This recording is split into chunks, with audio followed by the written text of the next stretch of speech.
Hello? Hey, man! Welcome back to the Superdivorce YouTube channel. Nicholas Villars here, aka Superdivorce, and welcome to the very first edition of Superdivorce'S Evercade program. Program number 1, featuring a game that we've actually played on this channel before. Well, games. A cartridge that we have played. I believe the very first time that I streamed anything from the Evercade, it was this particular cartridge, the Atari Collection number 1. Now this is going to be about the most bare bones stream that you ever seen on YouTube. Why am I doing this if I'm just making it bare bones? You know? Don't I want to up my game? Don't want to do shit like that and fucking try and become a big time YouTuber? Well, no. No, that's not what I'm trying to do right now. I'm trying to play my Evercade games that I've not touched, because I've had so many other games I've been trying to play for the channel, so many other things I've been doing in general. The stack, actually stacks now, of Evercade games that I have accrued over time just continue to grow, and I keep looking at them. I'm going to play those sometime because I've collected nearly all of them. I've only got a few, and I will be completely caught up as of December, well, it's, yes, just now December 1st, 2023. So, I've got a very small handful of games I need to get to be completely caught up, and I've not played the overwhelming majority of them, you see, and that's a problem. But I figure, you know what, if I start an Evercade program, then that kind of gives me an excuse to play through them and to see what kind of hidden gems and old favorites I've got waiting for me, because a bunch of these collection cartridges I have not even examined in thorough depth. You know, I know they're there, and I know they got good shit on them waiting for me, but I've kind of held off as to surprise myself. Now, if you're not familiar with the Evercade game system, I'm playing right now on the Evercade VS. That's the one that sits in your living room, if you will. I've got it connected to my computer so I can stream it, but I could just as easily hook this one up in my home living room and play on my couch if I wanted to. But I haven't done that. The Evercade system is really neat. You need to look into it if you haven't. There's no reason why everyone doesn't have one at this juncture. If you're a gamer, if you like old games especially, you should go ahead and download a copy for yourself. Go ahead and download a copy of the Evercade system for yourself and get on that. And start collecting these wonderful little bundles of joy. The Evercade cartridges. Because they come in boxes. Listen. That's the actual box opening and closing. Now, I've got camera capabilities. I could turn this on right now and make it all about me and try and show this shit off to you, but I'm not going to do that. I told you, this is going to be bare bones. We're going to look at games and we're going to talk about games. Imagine that. But the cool thing, one of the cool things about the Evercade system is it's a throwback, okay? It takes you back to a time when you had a nice sturdy game case that snapped open and snapped closed with an actual goddamn cartridge to put in your system. Not a download, not a digital download, but an actual cartridge that goes in your system. You slide it on in there, or you slip it in, whatever you prefer. You wiggle it on in there. You jam it on in. Not too rough. Just nice, just gentle and nice. You get it in there, and then you can open up the actual, listen to this. You know what this is?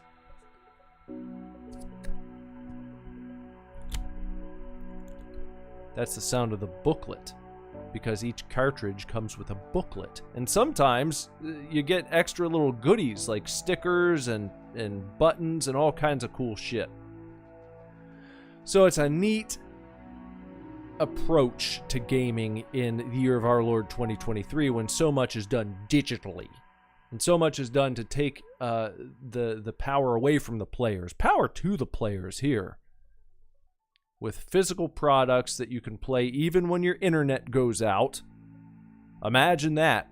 You have a bad thunderstorm in town, and guess what? You can still get hold to your video games as long as the power doesn't take your game, your electricity out. It might take your internet out, but as long as you have power in the house, you can still play your Evercade system. All right. Or, you know what? Check this out. Power and internet go out. You light a candle, or you get your flashlight, or your fleshlight, and you can browse through your Evercade game booklets. So there you go. There's a good reason to invest in the Evercade system. Now, without further ado, why don't we try some games from this Atari Collection 1? I don't know if we're going to play every single game on every single cartridge, but we're going to at least take a look at them. You're going to know what's on the damn things, and we're going to see some of the games. But, okay. Alright, before we play a game, let's see what all we got here. We've got Adventure. Now, this is the Atari Collection. As you can see, if you just browse around your screen, we've got 2,600 games. We got 7,800 games. Is the 52 represented? It looks like 2,600 and 7,800. We've got Adventure. We've got Alien Brigade. We got Aquaventure. We got Asteroids. We got Canyon Bomber. We got Centipede, Crystal Castles, Desert Falcon, Double Dunk, Food Fight, Gravitar, Missile Command, Motor Psycho, Night Driver, Ninja Golf, Steeplechase, Sword Quest, Tempest, Video Pinball, and Yar's Return. And why don't we do things backwards? Why don't we start with the very last game listed here? This is called Yar's Return. Let's try that out, as long as I can do it. Let me see if I can get that going there. Yar's Return, for those of you who don't know, created in 2005 as a follow-up to the legendary Yar's Revenge. Yar's Return puts an interesting spin on the classic gameplay. Once again, the Yars need to go to battle against the Kotals using their mighty Zorlon cannon. This time the Kotal sits in the, read more, sits in the middle of the play area surrounded by its shield. Take control of the Yar and chip away at the shield until you have a clear shot, then let the Zarlon cannon fly and destroy the Kotal. With the action happening in all directions, Yar's Return is even more tense than the original, which is probably, well, there's no probably about it. Yar's Revenge is one of my favorite Atari games. Might be my favorite. But we're going to play Yar's Return right now. Here we go. Oh, I tried to play it. It didn't do that. Oh, I was highlighting the read more. And you see we've got some pretty simple controls here. We move the Yar with the D-pad. We select a game with select.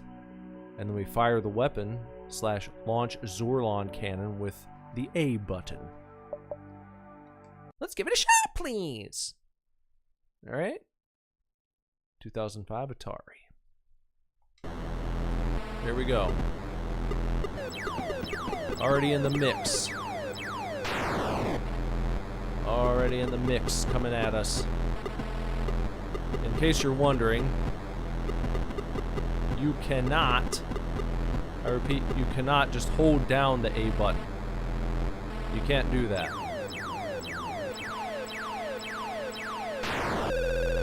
Oops.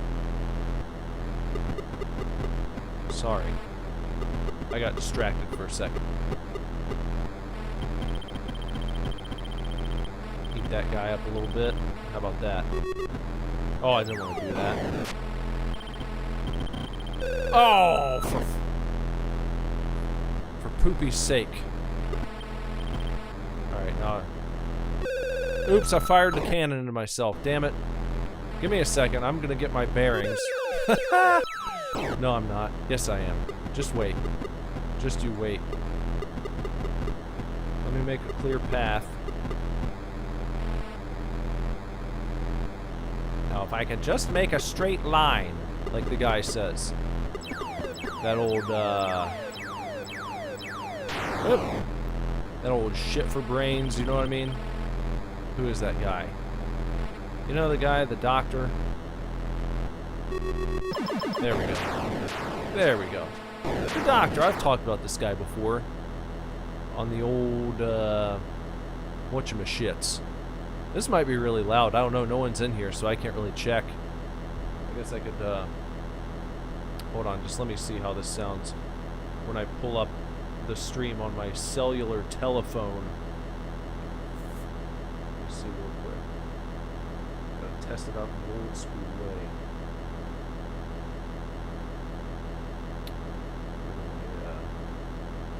YouTube station.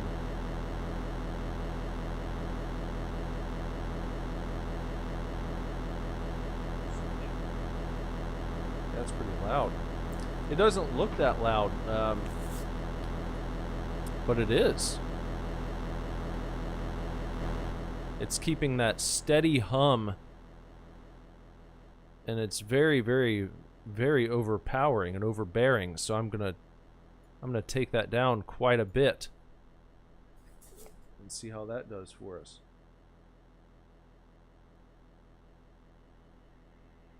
I have reduced. There we go. That's a bit more pleasant, I think. We didn't need that hum up so loud. Now maybe I can go up just a skosh more. Maybe to like to that region. That's better. Everyone's gonna be happier with that. Okay. Let's let him do his thing there. Oh, whoa! Look at that. I'm caught in a trap. I can't walk back. No, I shouldn't have done that. Damn it. I had to fire my special beam cannon. Just get out of the way there. We can just do this. We can just chip away, chip away a little bit at a time. Come over here.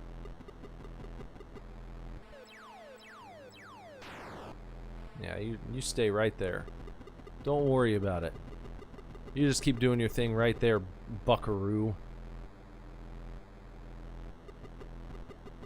Buckaroo Banzai is what his friends call him. Here he comes. He's not getting me. Not today. Not just yet. I'm gonna go over here. You call this the old rope-a-dope move, when you go one way and then you go the other.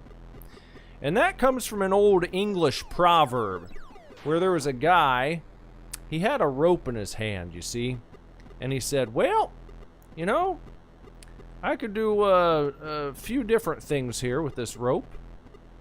Now I could take this rope on over to the side yard, and I can, oh, there we go, we got our thingamabobber.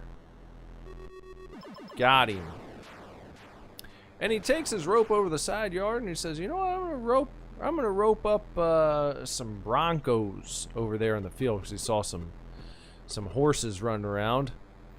And then he thought better of it at the last minute. He looked down and he saw a guy. His name was Clestus. And he looked at Clestus and he said, you've been coming around here back in, what have you been doing? You're making a mess of yourself, Clestus. Everyone wants you gone. They want you out of here. And he said, oh, and he kind of threw up on himself. And so the farmer was like, well, you know, I'm not gonna rope those broncos. I'm gonna rope a dope. This dope sitting around. I'm gonna rope him up and get him out of town. And that's what he did. And that's where the whole phrase rope-a-dope comes from. Oi, what's up, Pop Culture? Pop Culture fan account. Pop Culture fan account's here. Just stopping by. And you haven't missed much. We just started, this is the first game that oh, well, man, see that'll screw you up right quick. That'll screw you up real fast. When you get, sucked up into the shit there. You don't want to do that. You really don't. Now these guys, his little buddies, who are constantly patrolling the scene, helping him out, trying to get me, they can't get me when I go into the rainbow strip right here. They can't do anything about that. But if I go out it, then they can start coming after me. But they can't get me in my safe rainbow. Their big dude can, however. So I gotta be careful. Now I just kinda, as I said, I'm doing a little rope-a-dope maneuver where I'm kinda slipping back and forth betwixt the two sides. And as long as I don't stay in one spot for too long, then I should be okay. And I'll probably try another game the next time I die. But I'm not looking to die right away, I'm just telling you. I'm just saying.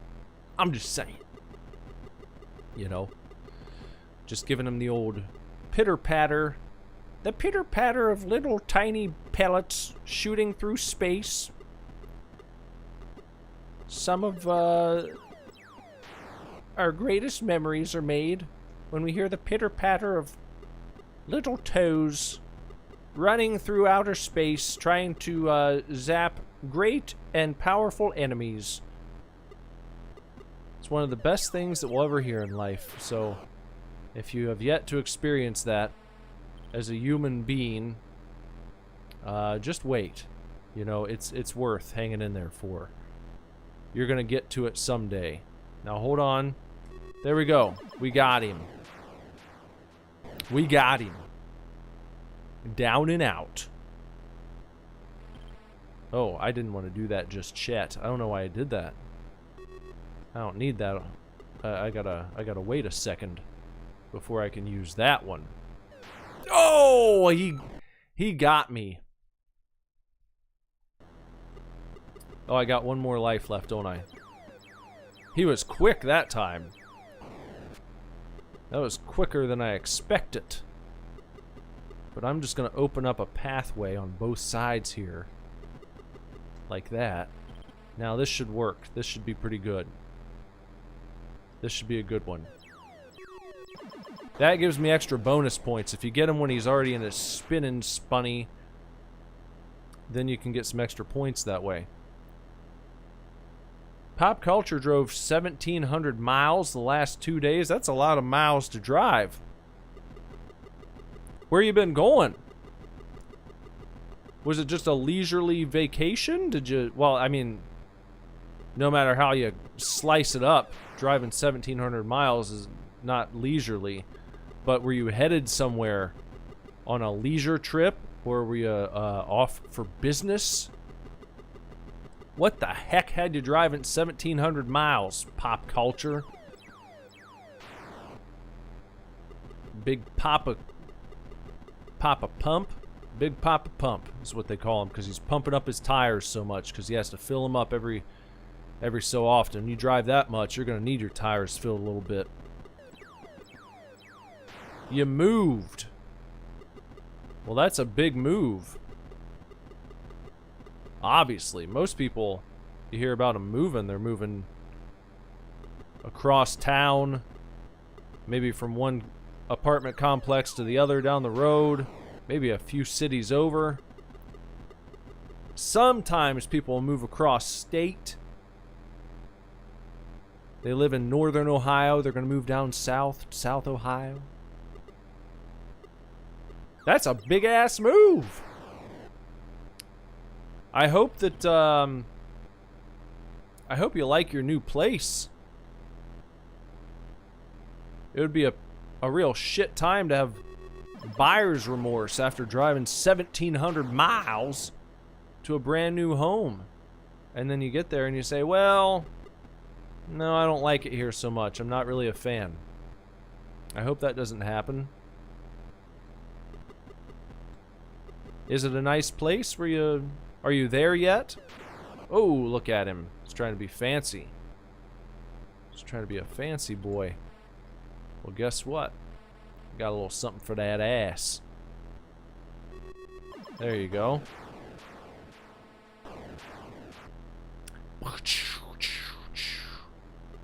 I'm gonna screw around and not play anything else. What'll that say about Atari cartridge number 1? That it's well worth it. That's what I say. If I burned through every game on this cart in 5 minutes and came to the conclusion that they were all shit, well, that'd be a bad cartridge. But obviously, we're getting our money's worth on the very first game we try. And like I said, this is going to be a bare bones series. We're not exhausting the cartridge. That's not what I'm looking to do. I'm looking to look at the cartridge. I'm looking to look at the games. I'm looking to, you know, give it a nice once-over. But I ain't gonna sit here for... Oh, look at that.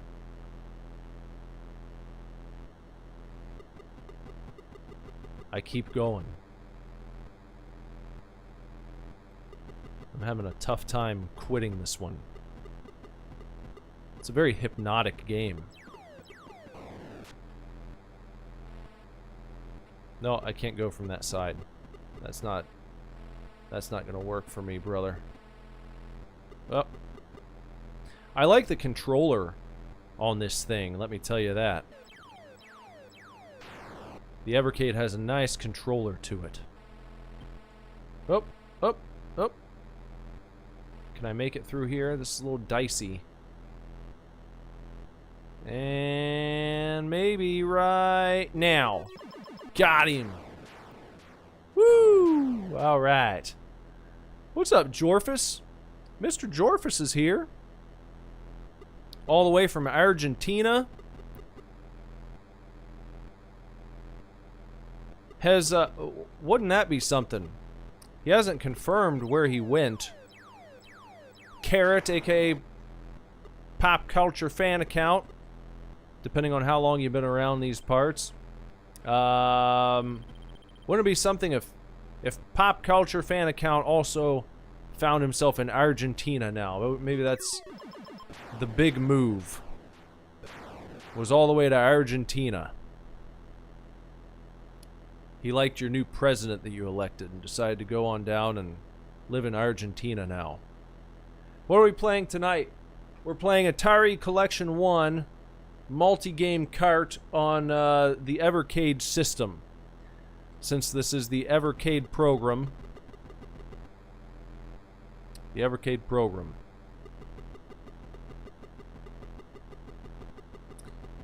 Oh!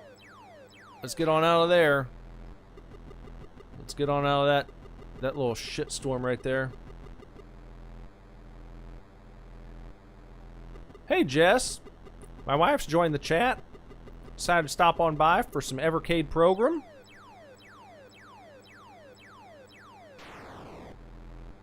Jorfus, I don't know what the Adjuane law is.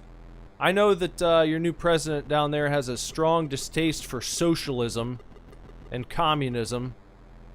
And seems to be celebrating liberty and freedom as I believe he's a libertarian, from what I've heard.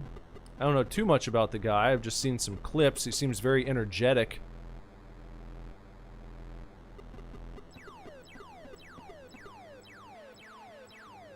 Oh, oh, oh. He hates communists. Well, oh! There was a time not too long ago where that wasn't such a controversial position to take up. I feel like the majority of rational human beings were not fans of communism. It's only recently that became like a sticking point for some people who are mostly uneducated about the history of communism. Anyway, before this turns into a political soapbox, I was just topical because Dorfus is from Argentina, you know, and it's been in the news. I can see them back in the news, Kev.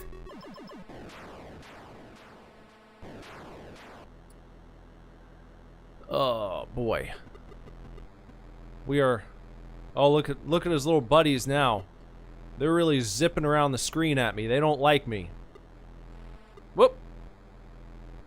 I have to start making use of the rainbows a little bit more.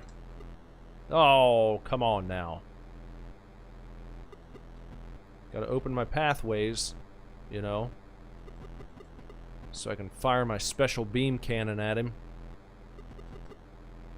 There we go. Kind of opened up. Well, okay. Well, alright, we got it.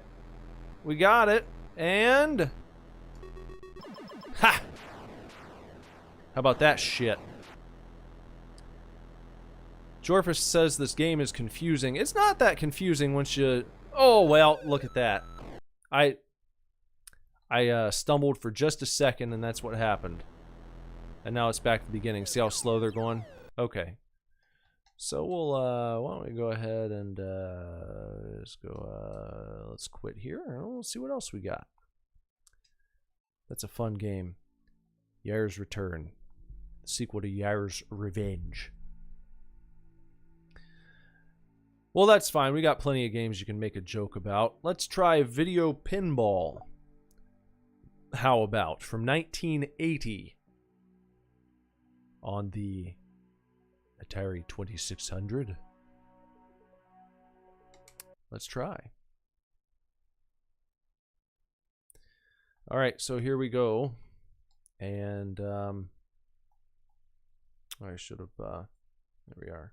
Alright, see the, you see our thingamabobber over there? It's like we just pulled back the lever, or the what is that called on the pinball machine?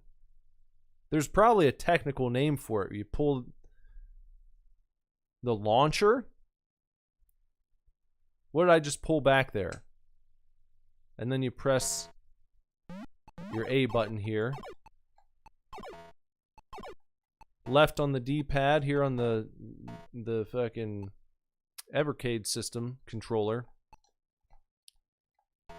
Left and right on the D-pad. Move your paddles. Yep, there we go.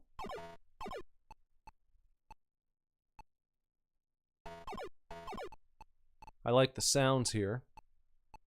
Now, you know, there are some pretty high-tech and advanced pinball games out today that people love to play.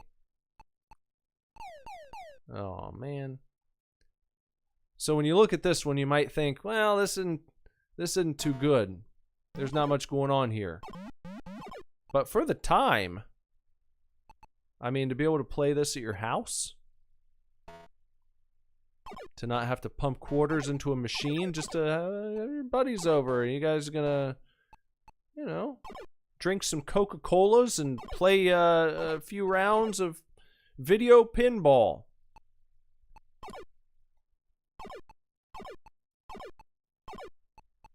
It's fun.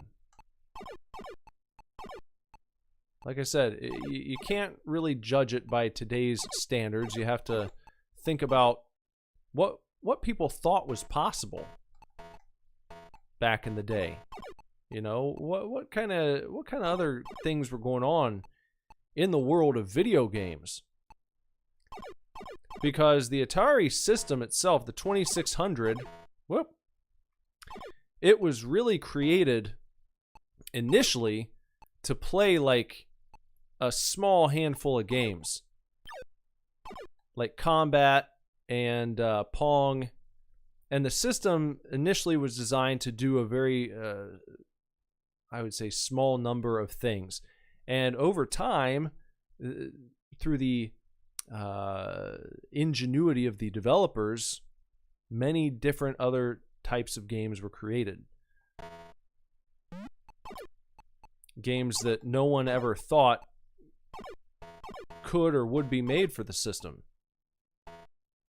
So this is not something that I say the original developers had in mind that small crew of initial developers had in mind when they created the first Atari games.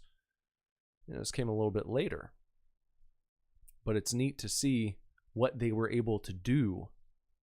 And it's even cooler once you start digging into the coding world of assembly language and finding out the specifications of the Atari 2600 and what the machine was sort of able to do and what it was limited to, what they originally thought it was going to be and what it ended up being.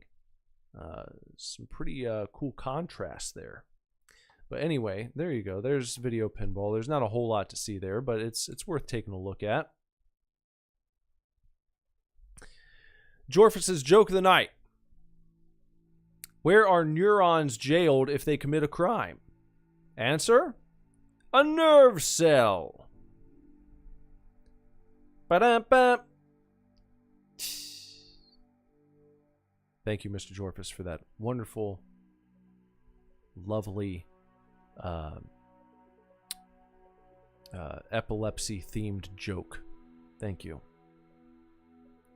All right, how about Tempest? This is the Atari 2600 version, not the arcade version. So it's quite a bit different. If you're used to seeing the Tempest from arcades, brace yourself, because it's not quite the same. It's a bit different. The arcade hit shooter Tempest comes home to the Atari 2600. Well, sort of, they say. Atari 2600 Tempest was a prototype that never saw release back in the day for a variety of reasons. It was finally made available in 2005, allowing players a chance to get their first glimpse at how Atari planned to bring the rather advanced arcade game to the console. While the arcade's sharp vector-based graphics couldn't be reproduced by the Atari 2600, the basic gameplay is similar. Each stage consists of a tunnel of sorts, and you can move your ship around its mouth. Enemies crawl up from the depths, and you need to blast them away before they reach you. Once per stage, you can use your Super Zapper to clear away all of the enemies on screen. Use the Game Select button to adjust the difficulty and your starting number of lives. While this version lacks the style and some of the gameplay complexity of the arcade version, it's a fascinating piece of history and a unique shooter in the console's lineup. And that's kind of what I was talking about before with that ingenuity.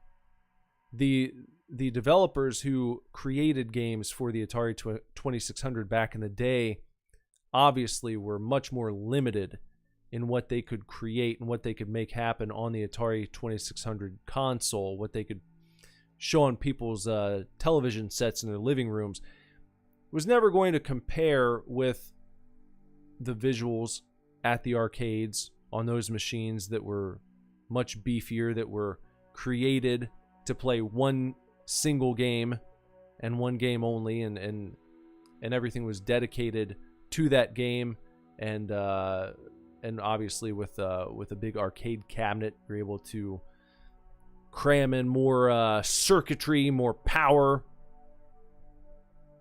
It was never going to compare this small little box at your house versus what was going on in arcade cabinets.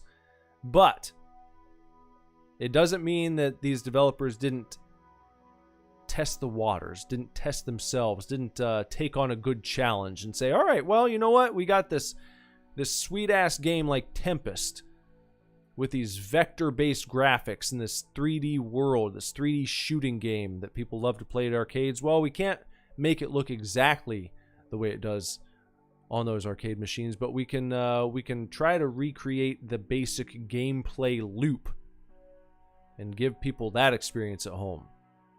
And that's what we're going to do right now. Oops, I did the fucking read more again. All right, let's play. Let's try to play this one. All right, we're going to start it up. What are we gonna do here? So we can change the lives and all that.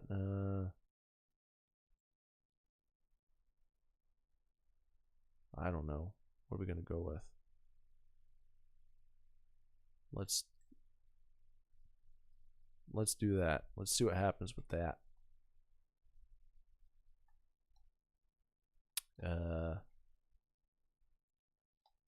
All right, here we go. All right, so here they come. Here are the guys. See them? They're creeping up. I can't go around. There we go. Okay. So you can imagine what they were talking about. Imagine this. The blue area. Oh, did I run right into an enemy shot? Oh yeah, now they're going to be shooting at me. Oh, shit. It's tough. They come up quick.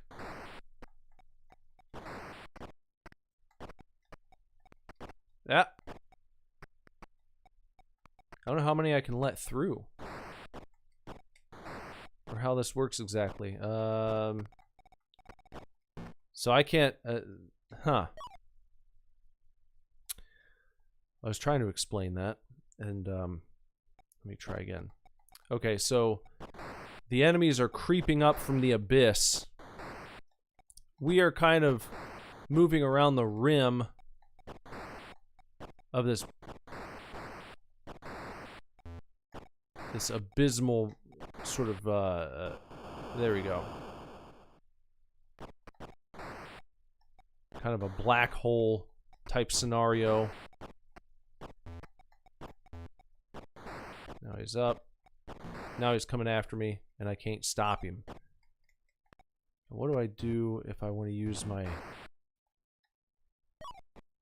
Nope. I guess I used it. I didn't mean to.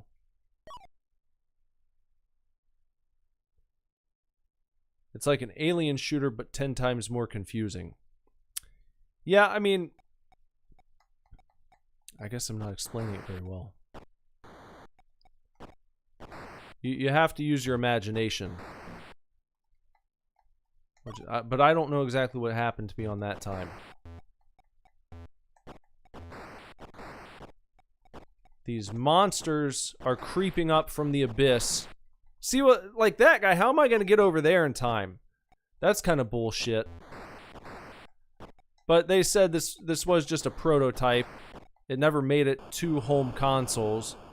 But it was released like as a history piece. I can see why, because it would need some ironing out. Like that guy right there, it's like some of the dudes just appear automatically so close to the edge, you're not gonna have time to get over there and take care of them.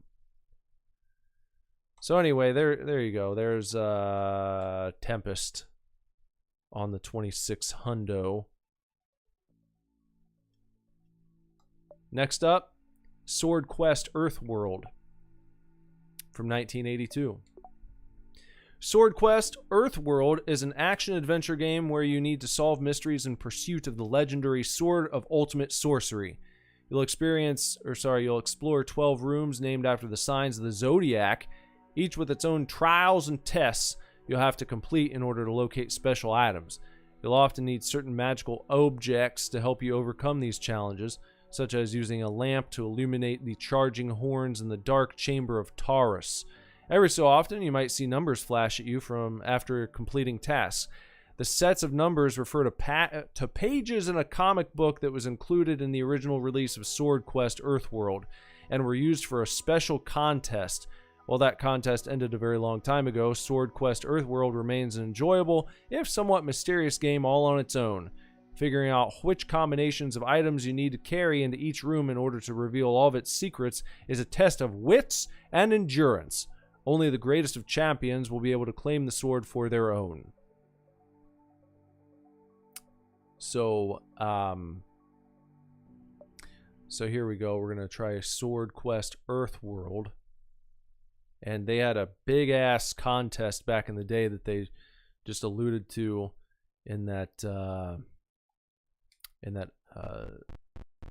little blurb there, where you found clues throughout the game, numbers that were hidden, and then you sort of use those numbers to look at certain pages on the the comic book that they put out, and then you use certain words that were written on the comic book page, combine them, unscramble them, decode them, if you will, to reveal hidden messages and riddles that then had to be solved, that you then had to send your answers in to Atari, and they would check them for accuracy. And if you got the riddles correct, then you'd be like a big winner. You'd be invited to, I believe, a contest where you'd play against other champions,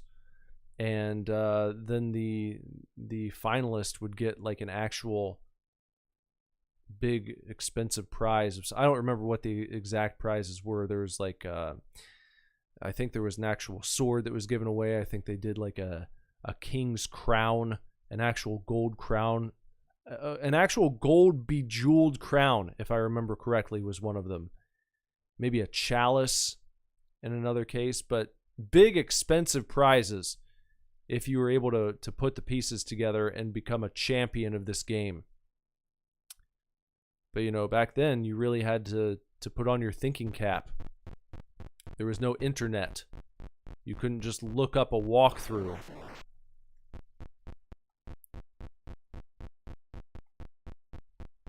Really big, really big. And so here are my... I don't know exactly how this works. I don't have the, it'd be nice if I had the full manual to this game. But I believe our items down here are sort of the things that we can equip. I don't know exactly what I just did there. I would need a manual. I'd need to look this up. If it were back in what I do just then, did I restart the whole game?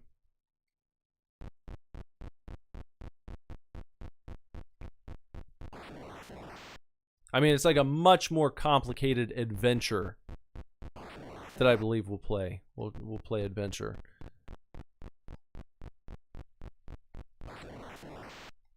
But you go through, you gotta, what do you say? You gotta take certain items into certain rooms, and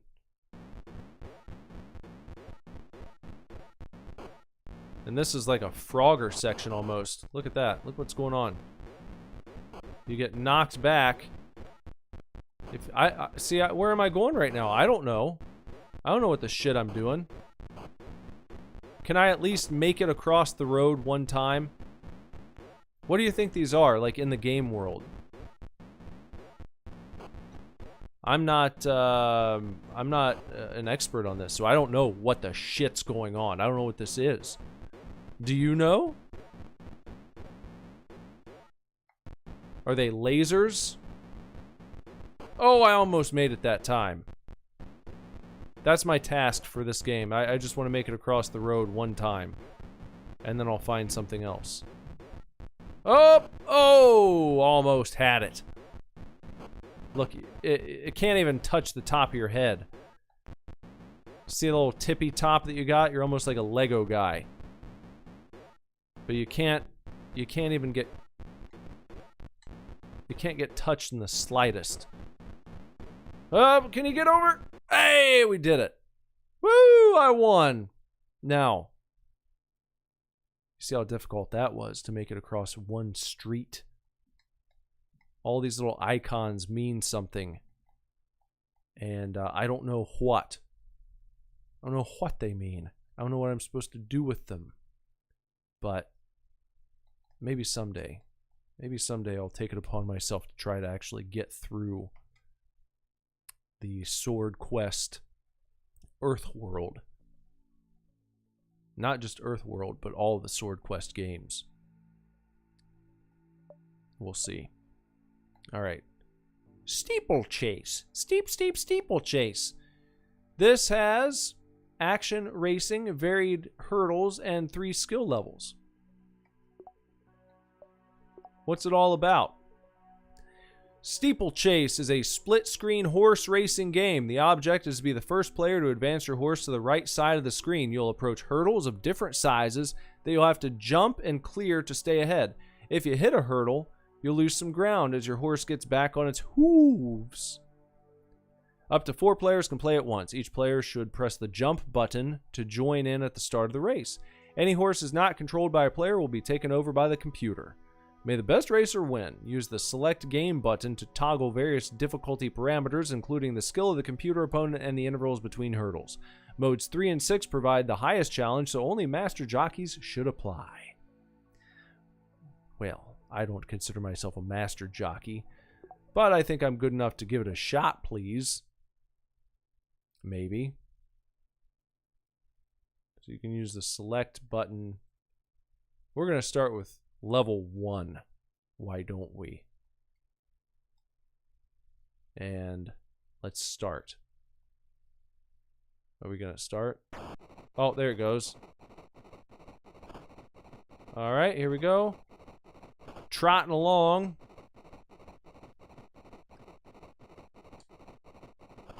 Good so far. No accidents. Oh, look at that. Sped up. I wasn't ready for that. Oh. Okay. Starting to... Oh. Hit the back of my leg there. Hopefully I didn't break a leg. You know what happens to horses when they don't do a good job. They get taken right out back and made glue of. That's what happens to horses who don't do a good job in the horse races. They end up in your Elmer's glue bottle. Now we've sped up yet again.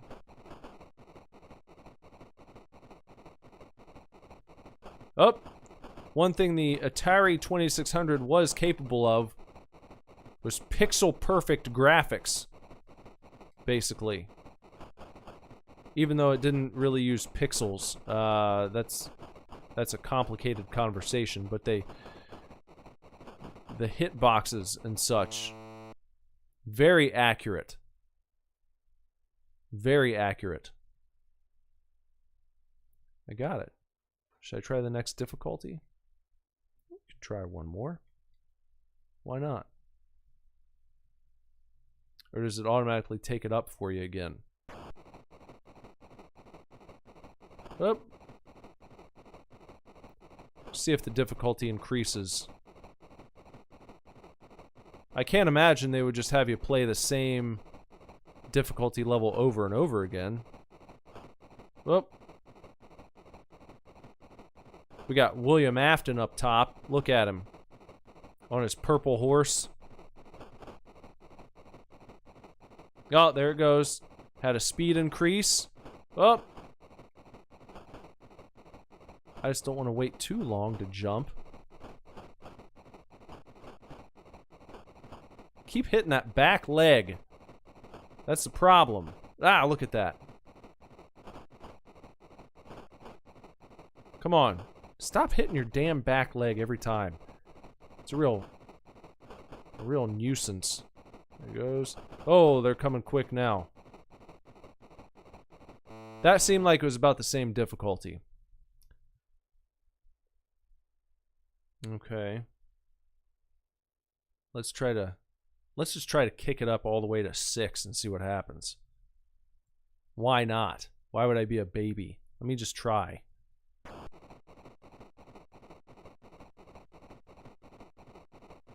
Right off the bat, it looks like purple guy's really...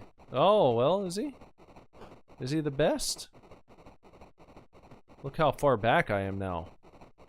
After one mistake.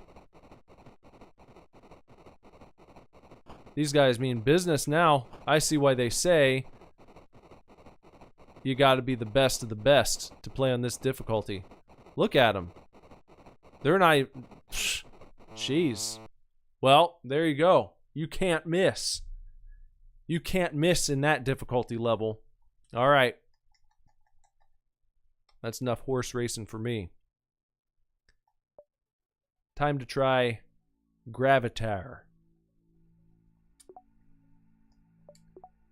The evil being called Gravitar is attempting to destroy the universe. With each galaxy it conquers, it leaves behind extreme gravitational forces, an explosive reactor, and deadly bunkers. Not bonkers. Deadly bunkers. Your mission is to stop Gravitar by taking back the 12 solar systems located in 4 galaxies that are under his control. In each solar system, there is a sun, an alien reactor base, and a number of planets. To free the solar system, you have 2 choices. Either visit all the planets and destroy the enemy bunkers, or activate the reactor at the core of the alien base and escape before it explodes. You have to deal with strong gravitational forces, so make sure to keep your ship steady or you'll crash. Use a select mode button to choose between 5 difficulty levels. Well, we'll just try this one on easy for starters. For Gravitarters. Here we go. Here we are. And, hold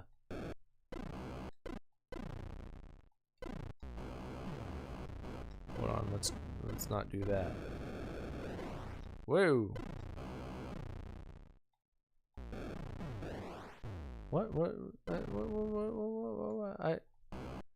I'm not a Gravitar champion, as you can see.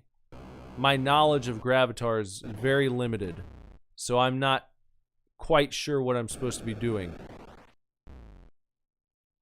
with Gravitar. Oh, I keep running into the sun. I don't...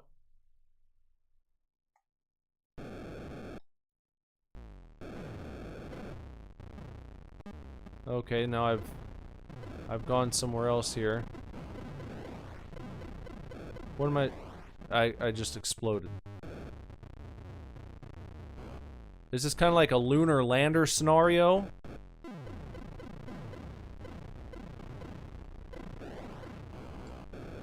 Oh, no. Okay. What am I supposed to do? Am I supposed to go to the purple? Is that my landing zone? No, no, no.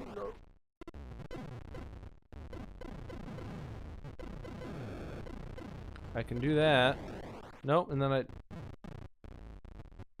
How many games are we doing tonight? I don't know. I'm not sure. Oh, you gotta go up. I don't know what that does. Oh, for fuck. Do I have to kill all these guys? Is that part of the deal here? Okay, Gravitar. I'm not good at that one, as you can see. Missile Command. This is a fun game. I do like Missile Command. The peaceful Zardonians are under attack from the wicked Kritolians, who are launching interplanetary ballistic missiles that threaten to wipe out the planet Zardon once and for all. It's up to Hugh to take control of Zardon's defense system and knock those missiles out of the sky before they can harm the peaceful citizens. Choose your targets wisely and aim carefully because the consequences of failure are truly unthinkable. Missile Command is one of Atari's most popular titles, and this Atari 2600 version was a staple of most people's collections. You need to launch anti-ballistic missiles from your 3 launchers to take out the incoming attacks. As your shots take time to reach the target and you're shooting at moving objects, there's a bit of skill required to hit what you're aiming at. You also need to be careful not to run out of ammunition too quickly, lest you be left completely defenseless. The game continues until all of your cities are destroyed. Use the select mode button to play different variations of the game. Modes 1 through 17 are single player only, while modes 18 through 34 are for 2 players alternating. That's a lot of different modes, don't you think? 34 different modes. But we'll just try out the first one. How about we do that?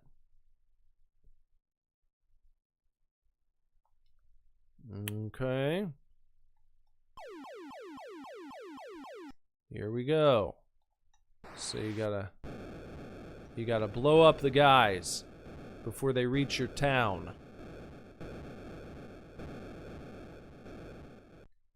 This one's should be pretty self-explanatory. Some of the games are a little confusing, but like they said, this is a classic. This was in most people's collection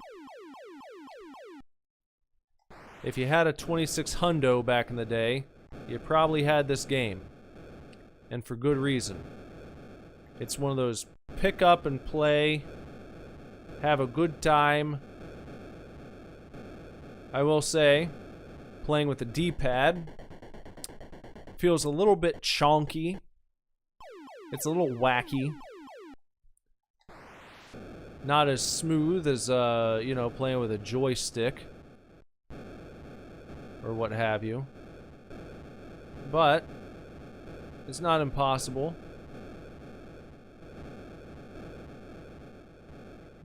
You want to kind of lead these guys when you can. You don't want to shoot behind them, or you will find yourself in a bad spot pretty darn quick. You got to be able to scope out where they're gonna be.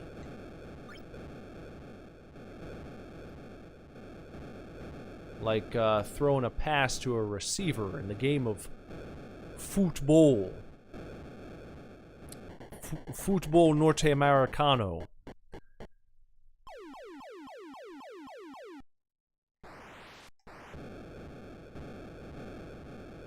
See, I'm...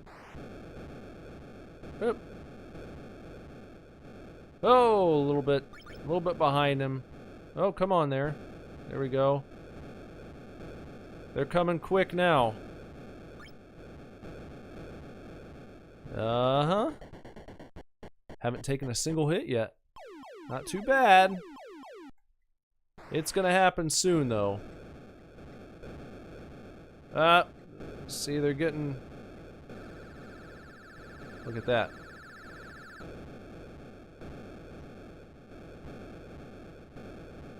Look at that. Here they come. Ooh, that was close there. That guy almost got me right there at the end. Now, this game came out when a lot of people were worried about... Oh, no! Look at that. We just lost. Oh! Oh, no! We're taking hits. Oh, shit. I really dropped the ball that round.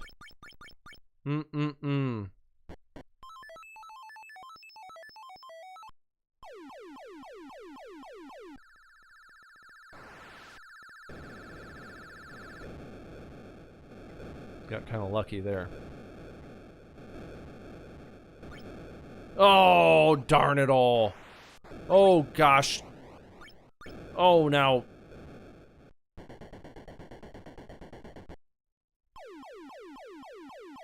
Now, darn it. Oh, oh no. Oh, it's over. It's over, folks. That's it.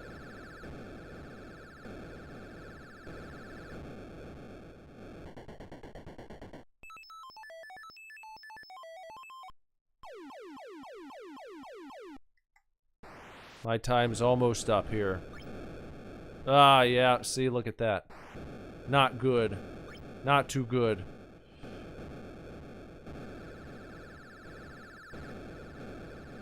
Ooh, you gotta...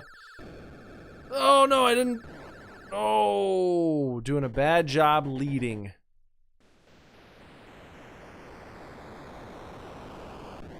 That's it. It's over. Well, that's a fun game. I like that one. I do like that game. And, yeah, I think the Evercade handles it pretty well. Using the old D-pad. Could be worse. I have a feeling that might be down too low. A little shift in that direction. Motor Psycho. What we got going on here? Rev her up and let her rip. The winner's circle awaits in Motor Psycho, a fast and frenzied motorcycle racing game. Race through 4 different tracks as quickly as possible while maximizing your score. Work the gear shift like a pro.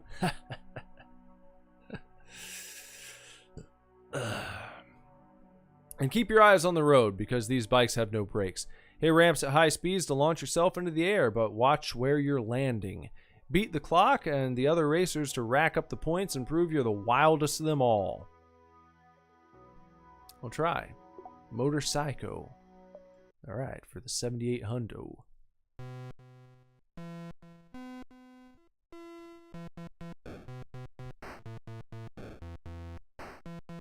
Haven't heard much music so far tonight. So this is different. Getting a little bit of music going.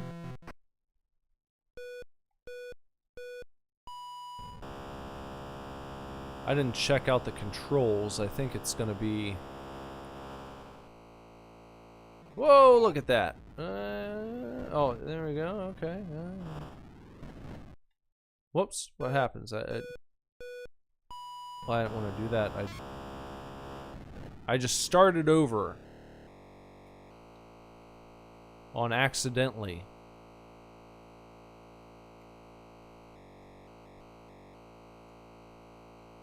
Doesn't seem like there's a brake button. You just have to let off the gas to slow down.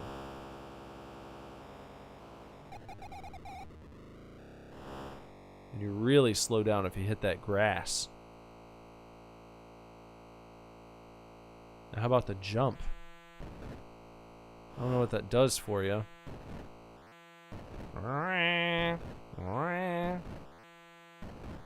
It's got kind of a musical tone and timbre to it.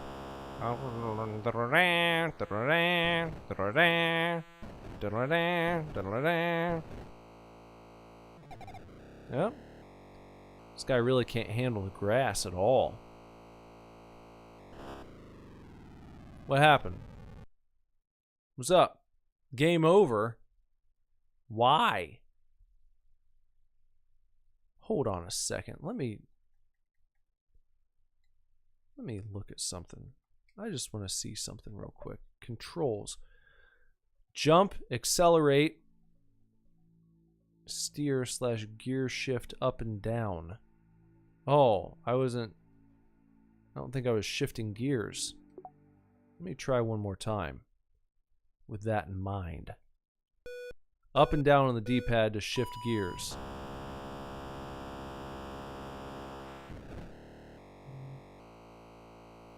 So see, when I top out, which I think I have. Whoa!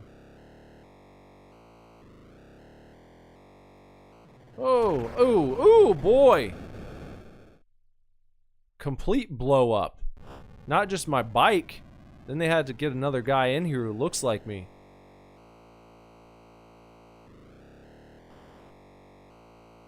So you got just low and high gear. We're making some... Oh boy! Up, up, up. Up! I don't know why you even want to shift into low gear. It seems like you go right back up into... Whoop. What happened? Game over. I thought I was doing pretty good that time. Well, I'll try one more, I guess. One more track. See if it's any different. See if the terrain...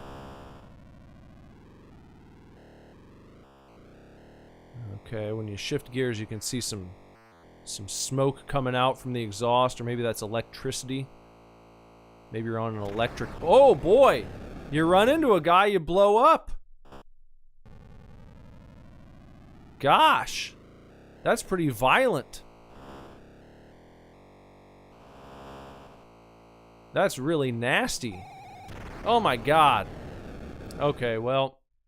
See, it sucks because there's no brake. You start going too fast, and that's that. Well, I'm not very good at motorcycle. Okay, Night Driver. Race the Midnight Roads in Night Driver, a challenging action racing game. Your goal is to score as many points as possible while racing through one of 4 different tracks. Points are scored by passing checkpoints located throughout the track. If your car crashes into the side of the road, oncoming cars, or any other obstacles, you will lose all of your speed and a lot of time. You can choose from 4 tracks: beginner, pro, expert, and a special random track that is different every time. The key to winning is in knowing when to accelerate and when to slow down in order to avoid a crash. It takes a steady hand and keen senses to rack up a high score in this tough test of driving skill. Use the select mode button to play with different rules and tracks. Modes 1 through 4 have a timer, while modes 4 through 8 let you drive until you decide you're finished. Okay. Let's play. Let's try Night Driver. Let's try mode number 5, just for fun. This will let us drive until we're finished, I guess, is what they said. Oh, and it's a good thing because look at that. So you press A. If you don't press A, you just stop like that. You stop. You press A. That happens. Very touchy controls here. So as you can see, you're driving. It's nighttime. You can barely see shit. There's a house on the side of the road. Driving through a nice suburban neighborhood.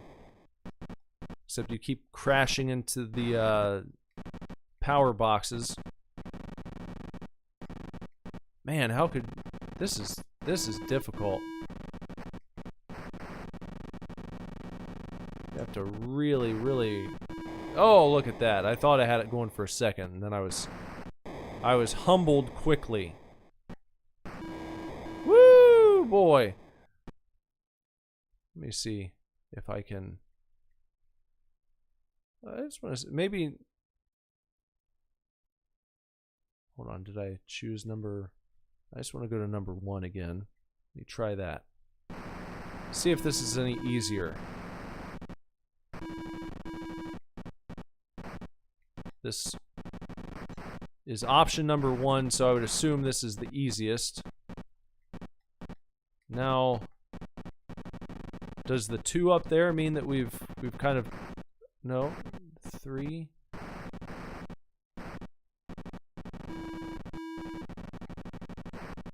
Or those what's the number that's going? Oh, no.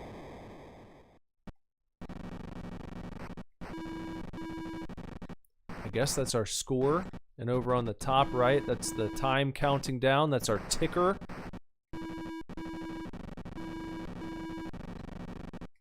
Oh. So if you kind of tap, you don't want to, I guess the good strategy here is to not hold down the acceleration button for any extended period of time because you're probably going to go careening right into the side of the road. You've really got to do a tappy tap. And I'm glad that driving in real life is not like this because that would be a real bummer. It would take a long time to get anywhere. If you push down the gas and you just start slipping towards the side of the road, then you gotta take your foot off, stop completely, accelerate just a little bit, tap on the gas, tap, tap, tap, tap, tap, tap, tap, and oh no, you almost hit someone. Tap, tap, stop completely, tap, tap, tap, tap, tap, tap, tap. Then you can hold down for a sec. Look at that. Oh, you'd be amazed.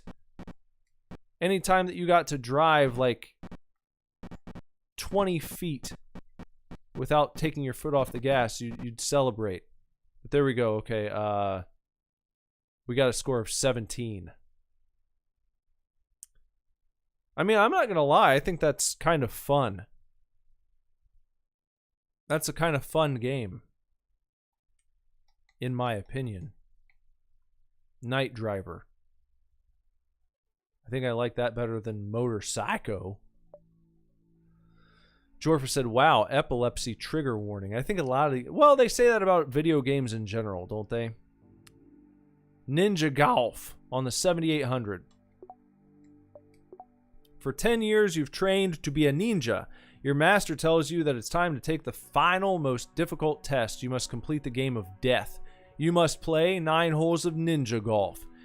You knew your master was a bit eccentric, but nothing prepared you for this. Sneak in a birdie between deadly kicks while you battle enemy ninjas and deadly creatures. Par for this course means leaving the green littered with fallen foes. Play a mean game of golf and defeating enemies to rack up points. You find bonus items along the course to give yourself an edge. Once you've battled your way to the green, you'll have to fend off a dragon before you can sink your ball. Ninja Golf is one of the more beloved releases from the Atari 7800 lineup. The quirky concept is a attention grabber, but it backs up its bizarre concept with challenging and satisfying gameplay. Use the select button to choose your desired difficulty level. 4 levels are available, and only a master ninja will be able to handle the hottest of them. Battle for every hole. Well, okay. Ninja Golf from 1990.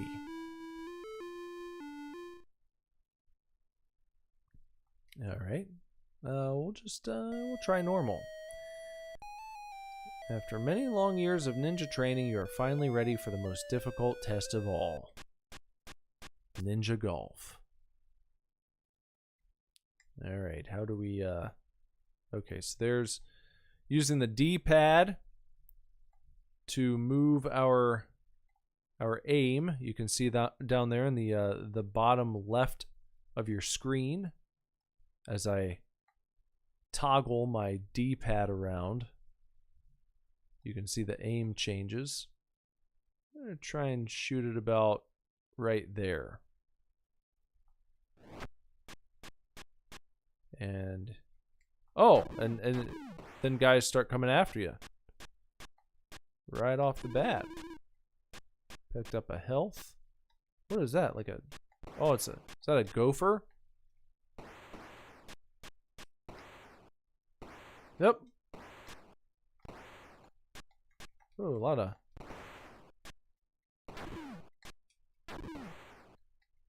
I was hoping I could nope. You can't do much about the gophers. There. Yep.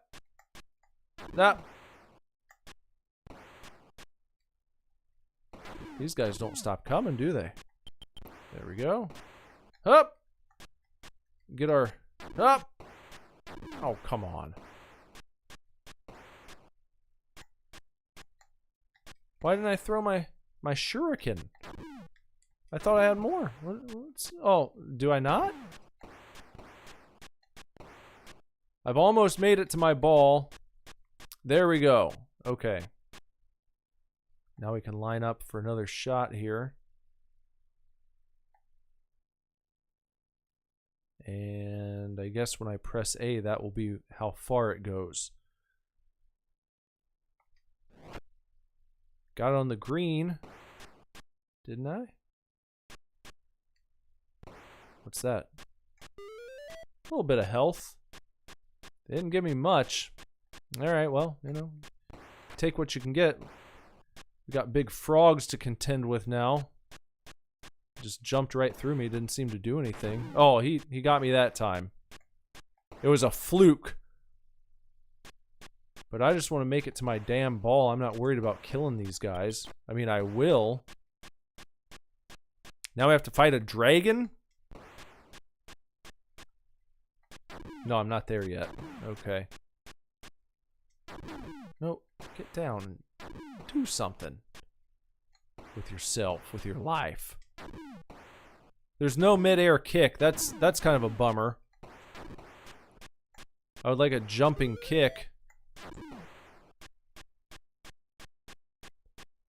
Are they going to give me this or not? Nope. Oh, man, I don't want to overshoot it. Okay. It's a little chip shot. They're saying I'm not on the green. I'm still in the fairway. Well. Hey, look at that. That should be in. Look at that. That's... Nope. Well. Got him.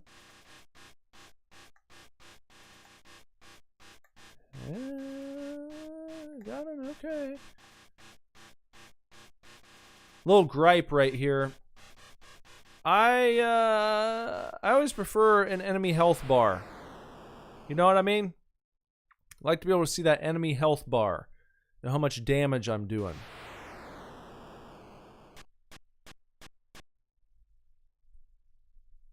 Oh, I guess they're giving that to me, aren't they? They're saying I was already in. Okay.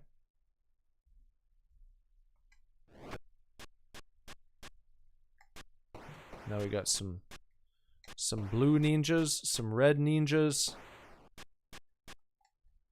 Oh, come on. Another little gripe. We're on a new level. Well, I guess the equivalent of a level. We're on a new hole. And they didn't refill my health. And that's always a bummer too. I always feel like if you get to a new level, they should give you a fresh bill of health. Ah, look at that. You get trapped between the guys. What are you going to do? Sometimes the controls are not as responsive as I was like. See, I feel like I was turning, or I was trying to,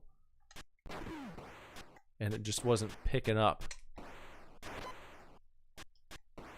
Can I use the bomb? Well. So I have another life to get to my ball. Some nice mountain vistas in the distance there. That's good. Makes you feel relaxed. Out on the golf course. So I can't go any more to the right than that. I think I'm going to have to putt this time. That's definitely, that's on the putting green. We made it that time. I don't want to hear differently.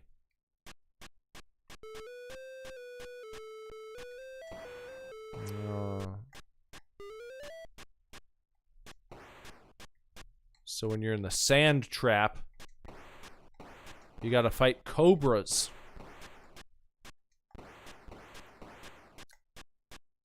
Where are we playing here? Australia? You know? They have cobras in Australia? I bet they do. They have all the other animals no one likes.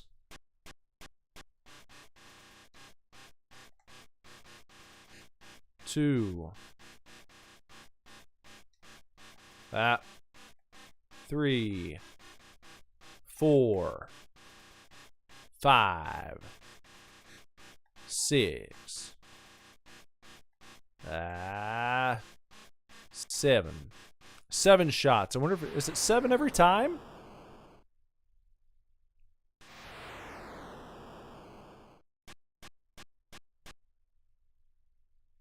I wonder if they consider the dragon like maybe that's just your putting. I don't want to go in the water. Let's get it that I could have done better than that. Yep. This is fun though. I like this game. This is a fun game. A few little control quirks kind of keep it from being maybe what it could be. But overall, it's a fun, inventive, outside the box type of game. Who would have thought to combine a sort of side-scrolling beat 'em up with a golf game? I like weird ideas like that, you know? I like that outside the box thinking. And we're gonna take it up to about right. Oh, that was bad. Oh, that was so bad. Now I gotta go underwater. Oh, and there's sharks. Holy cow. Let me get to my ball. And you gotta actually shoot from underwater. Crazy. And let me get it out of here. No, again, damn it. I mean, this is all my fault. I'm not gonna blame the game for that. That was just bad timing. Just being a shitty video game player right now. All right, let me try again to not screw this up. There. All right, that's what I was looking for. Let's get all the water. Too many damn sharks. Shark-infested waters, cobras in the sand traps. This place needs to be shut down.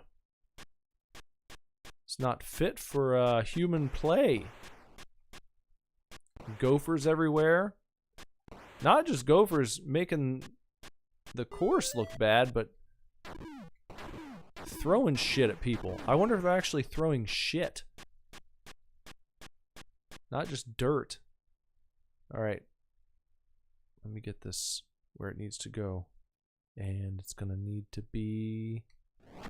That better be on the green. That better be on the putting green.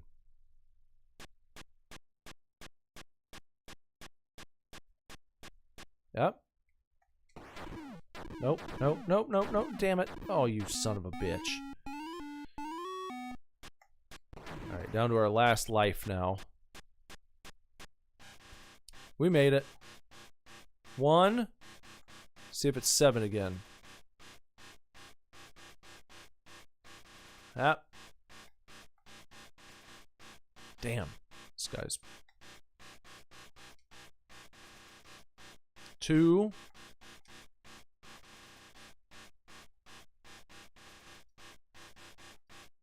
3. 4. 5. 6. 7.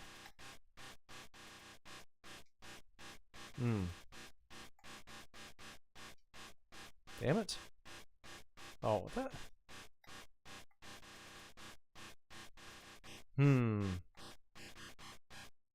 8. 8 that time.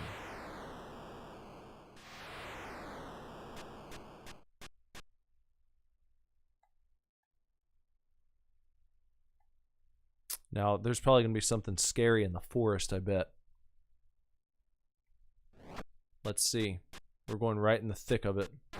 Oh, we got green ninjas now. Adding to the flavor and flair. What happens if I just try and outrun these guys? That works. That kind of works. Oh, now we got birds dropping shit. And they can kick me in the ass, too. I just want to make it to my damn ball. It's a Titleist. Just let me get to it. We made it. Great. Fantastic. Look at that. Beautiful shot. Let me out of these damn woods. Hey, thank you. All right.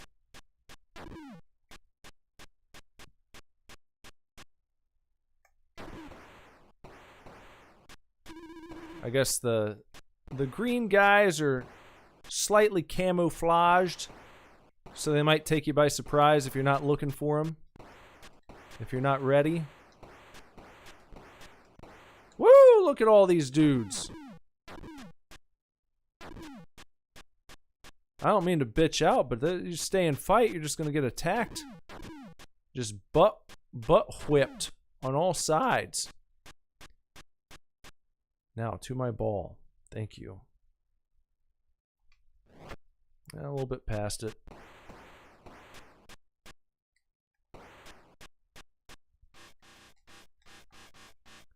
One. That.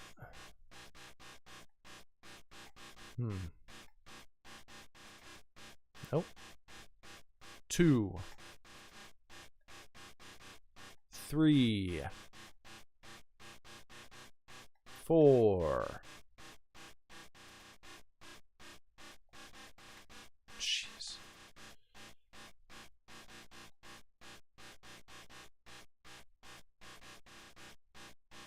come on.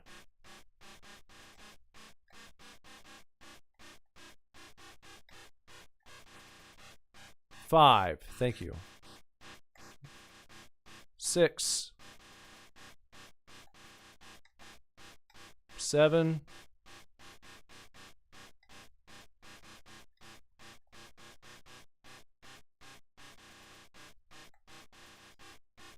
8. 9. All right, I think each time it seems like the number of hits increases by 1.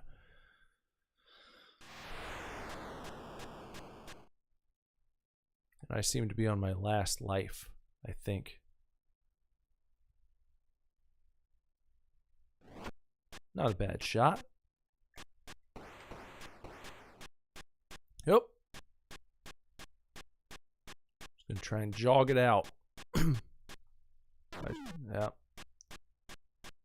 Yeah, see. Oh, I gotta... See, now that's kind of stupid, you know? Like, I didn't land in the sand trap. I should have gone right around that. Stayed on a nice, safe fairway. That's what I would have done. You have failed in your quest. You have caused dishonor to fall upon your family and upon yourself. Alright, well, maybe next time. That's a good game. Good game right there. I like Ninja Golf. Even though I did not win. Now it's time for food fight. Hurry, hurry, step right up, earn your just desserts. Once there was a fellow named Charlie Chuck. More than anything, Charlie loved to eat, so when he went to the carnival, he headed straight to the food fight contest. Delicious ice cream cones were on offer, but Charlie would have to get past an assortment of chefs to lay claim to his prize. Fortunately, there were piles of fruits, vegetables, and other foods laying around that Charlie could use to stop his foes. Unfortunately, the chefs had a similar idea. They say you should never play with your food, but in this case, it's the name of the game. Food Fight is a game for 1 or 2 players alternating. The goal is to grab the ice cream cone on each stage before the ice cream melts. But don't let the chefs get you. Run over a pile of food to pick some up. Lob it at your opponents to earn points and clear a path to the cone. Food Fight. Here we go. Food Fight. A fight of food. Eat the cone.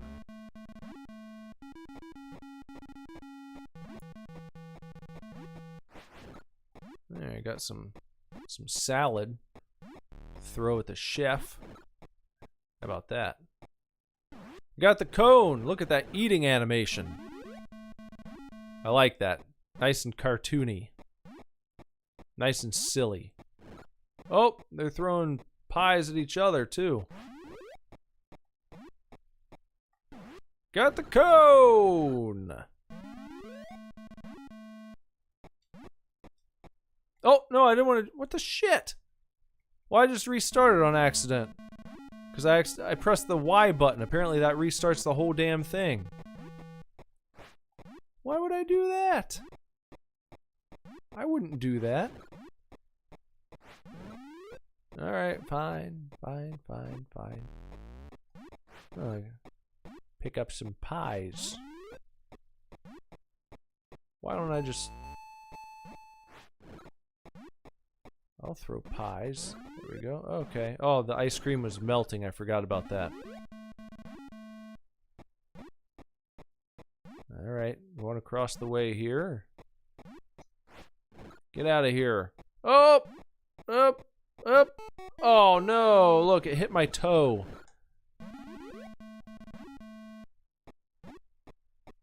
I told you, it's like that pixel perfect hit detection.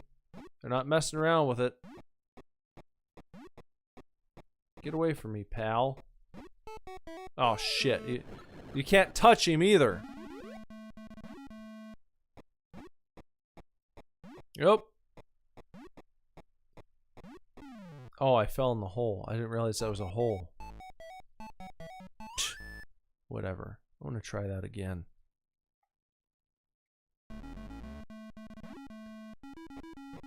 It's one of those games that feels like it should be a lot easier than it actually is.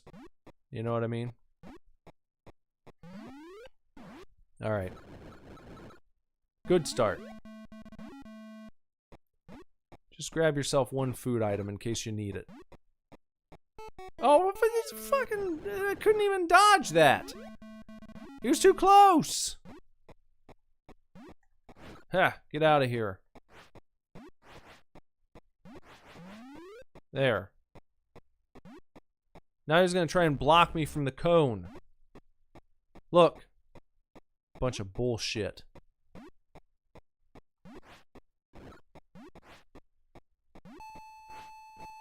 Now my cone's almost completely melty. And he's gonna block me again.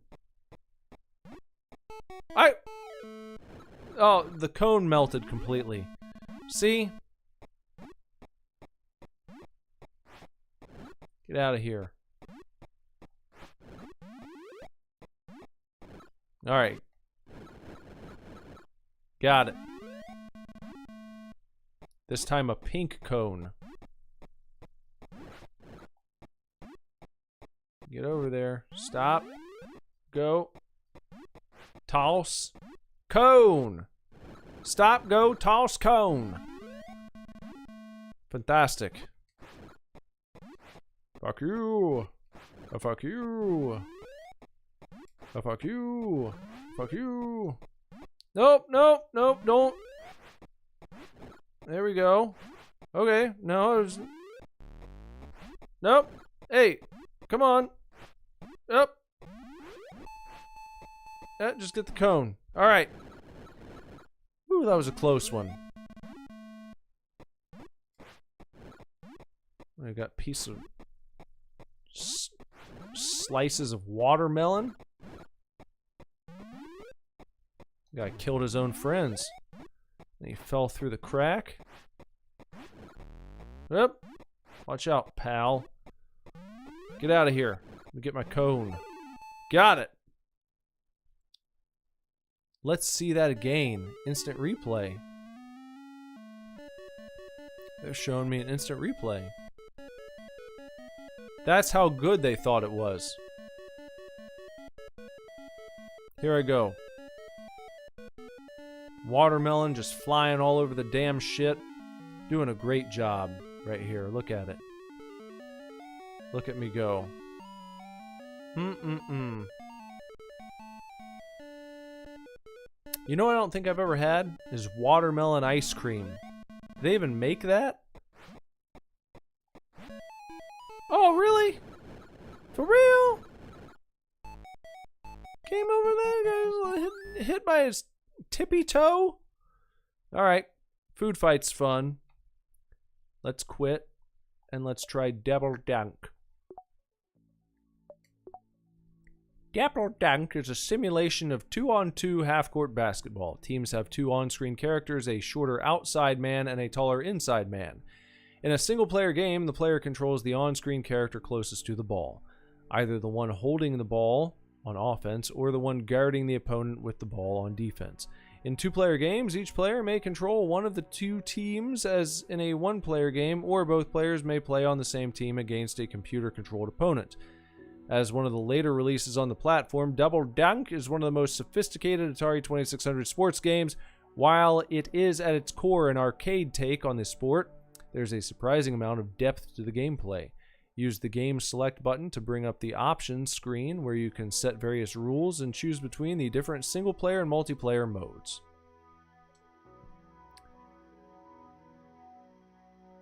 Jorfa said if they did corn ice cream, then there must be watermelon ice cream. I would think so. I just don't think I've seen it before. I can't recall a time when I've ever seen or tasted watermelon ice cream. And I don't know why. Because they got every other flavor. Alright. Okay. Yeah, let's see. Let's start it up. Offense or defense? We got one-player game. There we go. Can we start? One-player game. Right here.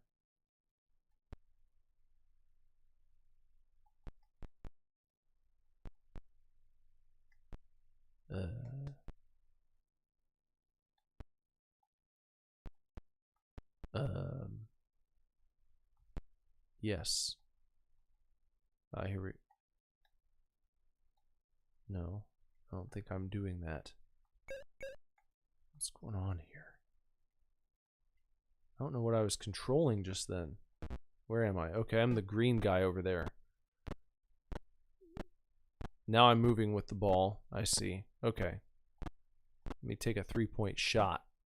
Oh, it got stolen.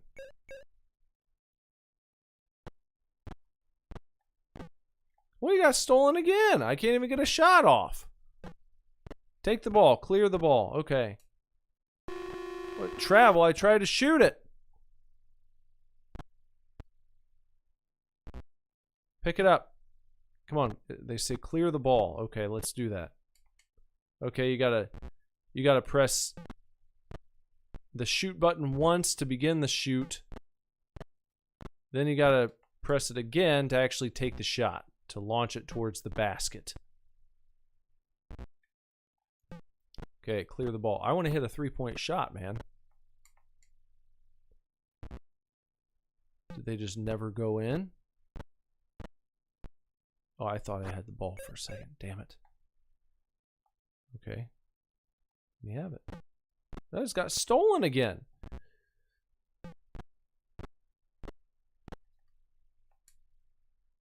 Swish it. Darn it. Man. Are they ever going to let me hit a 3? It's just not happen in this game? Of course, they can steal it every time. That's no problem at all. But letting me hit just one 3-point shot? Oh, look, there it is again. Stolen. How about from the side? Maybe they don't like that top of the arc shot. But that's like my favorite shot in basketball.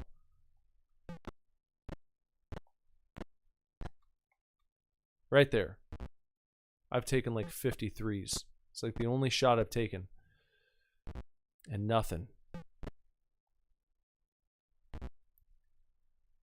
If I don't hit this shot, then I'm quitting. Okay, that's enough of that. That's it. Okay. Maybe you have fun with double dunk, but I didn't just then. Because I like to shoot that 3. And they're not letting me shoot that 3. So, we have to say goodbye to double dunk for now. Desert Falcon is next. Desert Falcon is an arcade-style isometric shoot-'em-up. Many of the Pharaoh's great treasures are lost throughout the desert, and your goal is to steal as many as you can to earn points. The game features a scrolling isometric point of view as you control your Falcon through the various desert landscapes. The treasures you are after are guarded, of course. Many desert creatures, including vultures, warriors, flying fish, sphinxes, and more, will attempt to stop you from succeeding in your task. At the end of each level, you will need to face a large howling sphinx before you can continue. Your Falcon isn't completely unarmed and has the ability to fire darts, which can be used to destroy your foes. You will occasionally come across some hieroglyphics in the sand. Several different power-ups can be gained by hopping over 3 of these hieroglyphs. You may become invincible, warp at the end of the level, earn extra points, create a decoy, or even get a bomb to destroy your enemies. To activate these powers, simply press the fire button twice quickly. We're gonna call it soon.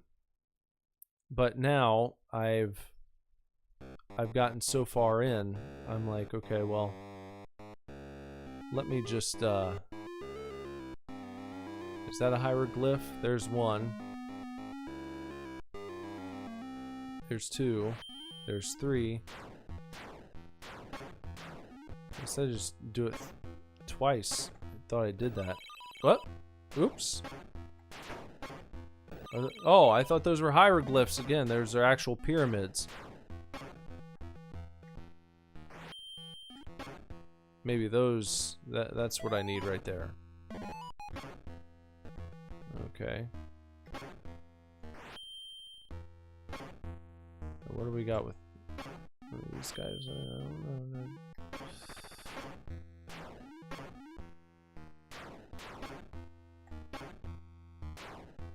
Flying over various areas and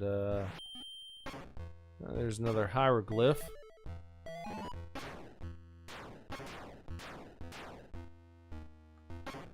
Oh, there's another one.